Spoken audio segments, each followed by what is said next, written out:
चलिए, वो चला गया। श्री कुंदन कुमार, श्री कुंदन कुमार। अध्यक्ष जी, मैं पूछता हूँ, ऐसे उत्तर आया हुआ है ऑनलाइन। आप पूरा पूछिए। हाँ, मेरा पूरा किया है माननीय मंत्री जी से कि ये मेडिकल कॉलेज का निर्माण कार्य कब तक शुरू हो जाएगा? माननीय मंत्री महोदय, इसकी निविदा हुई है और निविदा अभी न्यायालय में लंबित है, कुछ मामले आ गए हैं, तो न्यायालय से निष्पादित होते ही निविदा की प्रक्रिया पूरी हो जाएगी, निर्माण का कार्य शुरू हो जाएगा। भूमि के संदर्भ में जो चर्चा माननीय सदस्य ने की थी और राशि बियाडा को देने के संदर्भ में मैंने जवाब में स्पष्ट रूप से उल्लेखित कर दिया। ठीक। श्री गोपाल रविदास नहीं है।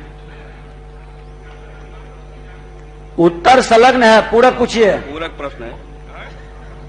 इसमें हमारे द्वारा जो पूछा गया था कि प्लास्टिक तार का, लेकिन वो ये सेंसिटिव इलाका है, तो क्या उस तार पर प्लास्टिक वाला पाइप नहीं चढ़ाया जा सकता? मंत्री जी, माननीय मंत्री ऊर्जा विभाग।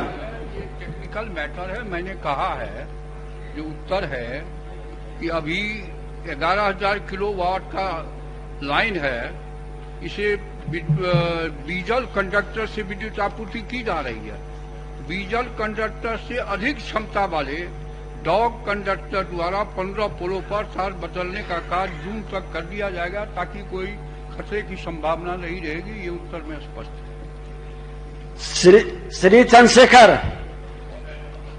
उत्तर आया है सरकार का, और मैं समझता हूं कि गोल मटोल उत्तर है महोदय। आप पूरा पूछ लीजिए, उसको सीधा कर दीजिए। वही कर। मैं ये सरकार से कहना चाहता हूं कि रोस्टर में ड्यूटी की बात सरकार ने कही है, तो क्या ड्यूटी का रोस्टर उपलब्ध कराने का विचार रखती है सरकार? एक दूसरा महोदय, कि मैंने ये कहा है कि हेडक्वार्टर में 54 में से 22 डॉक्टर ही कार्यरत है और हेडक्वार्टर में 5 ही रहते हैं, बाकी के हेडक्वार्टर में एक ही बार सब पूरक पूछिएगा, फिर दोबारा मत उठिएगा। माननीय मंत्री जी, बिल्कुल रोस्टर उपलब्ध करा दिया जाएगा महोदय। माननीय सदस्य चाहेंगे तो उनको भी जानकारी उपलब्ध हो जाएगी। श्री मनोज कुमार यादव। महोदय, कब तक? माननीय मंत्री जी, आज शाम में उनको उपलब्ध हो जाएगा। चलिए, धन्यवाद। श्री मनोज कुमार यादव, उत्तर मुद्रित है नहीं है क्या?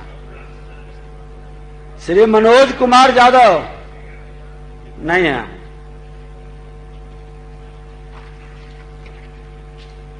श्री आलोक कुमार मेहता महोदय, उत्तर मुद्रित है, पूरक पूछ लें। महोदय, 4 दिसंबर 2018 की कैबिनेट मीटिंग में 20वें प्रस्ताव के रूप में यह पारित किया गया कि जो एमबीबीएस डॉक्टर हैं और आयुष डॉक्टर हैं, सबका मानदेय बराबर दिया जाएगा। 2007 को उसी आलोक में एक आदेश निकला 16A327/13। इस आदेश के तहत एमबीबीएस का मानदेय बढ़ा दिया गया। इस तरह का आदेश निकला। आयुष डॉक्टरों का मानदेय बढ़ाने का निर्णय आप पूरा पूछ लीजिए। महोदय, मेरे पास सारे पत्र हैं। उसके बाद बिहार सरकार ने एमबीबीएस डॉक्टरों का मानदेय बढ़ाया, लेकिन आयुष डॉक्टरों का मानदेय नहीं बढ़ा।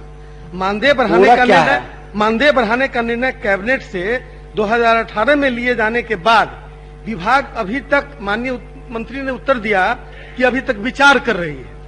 क्या विभाग कैबिनेट से ऊपर है या जो जांच करता है? पूरा जब क्या कैबिनेट का निर्णय हो महोदय, जल्द से जल्द उनका मानदेय बढ़ाया जाए आयुष डॉक्टर। ये सुझाव हुआ।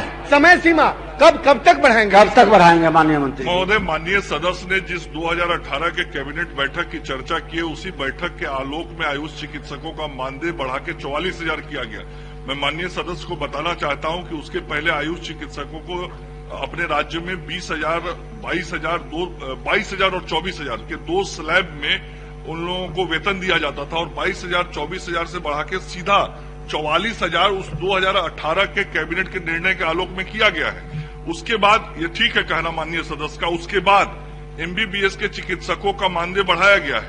और जो अंतिम उनका प्रश्न है कि आयुष चिकित्सकों के बारे में क्या, तो मैंने कहा है कि ये विचाराधीन है और सरकार विचार कर रही है। महोदय, कैबिनेट का निर्णय 4 लाइन का मैं पढ़ के सुनाता हूं। संविदा के आधार पर नियोजित आयुष चिकित्सकों NRHM NRBSK के को एलोपैथ प्रक्षेत्र के संविदागत चिकित्सकों के समान मानदेय देने एवं आयुष एवं संस्थानों में स्वीकृत बल के विरुद्ध नियोजित संविदागत चिकित्सकों एवं शिक्षकों को भी एलोपैथ प्रक्षेत्र में मिल रहे चिकित्सकों एवं शिक्षकों के मानदेय के समान मानदेय स्वीकृत किए जाने के संबंध में, और यह प्रपोजल स्वीकृत हो गया। महोदय, ये समान मानदेय देने की स्वीकृति पहले कैबिनेट दे दी है। ऐसा नहीं था कि पहले से कोई लंबित था। अब आगे कोई भी निर्णय हो रहा है उसमें उनको छोड़ दिया जा रहा है उस डॉक्टरों को। जब एक बार कैबिनेट का निर्णय हो गया तो फिर उसके बराबर होना चाहिए था। ठीक है, आपके सुझाव ग्रहण किए। नहीं, बहुत स्पष्ट हो जाए। माननीय सदस्य जो कर रहे हैं उनके ध्यान में होना चाहिए। उसके पहले मैंने बोला 22,000 और 24,000 का 2 स्लैब मिलता था। जो 2018 का कैबिनेट का निर्णय हुआ, मैं उस कैबिनेट का सदस्य हूं और मैं उस विभाग का मंत्री हूं, मुझे जानकारी है। उस निर्णय के बाद ही उनका 44, सुन तो लीजिए, मैंने निर्णय किया है 44। आप माननीय सदस्य बैठ जाए, मंत्री खड़े हैं तो सुन लीजिए। नहीं, ये सुन लीजिए, आप बढ़िए, पहले सुन लीजिए, इनका सुन लीजिए, उसके बाद बोलिए। आप लोग बढ़िए लोग हैं। मैं कहाँ कह रहा हूँ, मैं तो कह ही रहा हूँ कि सरकार का ही बहुत पहले से निर्णय था कि जो हमारे MBBS के चिकित्सक हैं उनके बराबर आयुष चिकित्सकों को भुगतान किया जाएगा। और सुन लीजिए ना, और उस समय विसंगति थी। उसी विसंगति को दूर करने के लिए उस कैबिनेट की बैठक में वो निर्णय करके जिस दिन का वो निर्णय है आप देख लीजिएगा, उस दिन MBBS डॉक्टर को भी 44,000 मिलता था और उसके समतुल्य आयुष चिकित्सकों का 44,000 किया गया।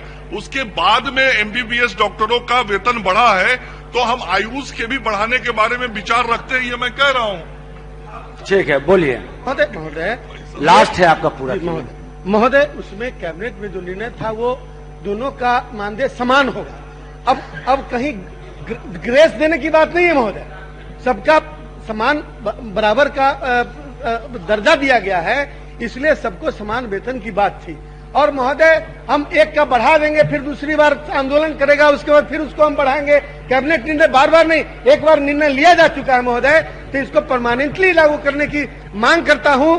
और मैं महोदय,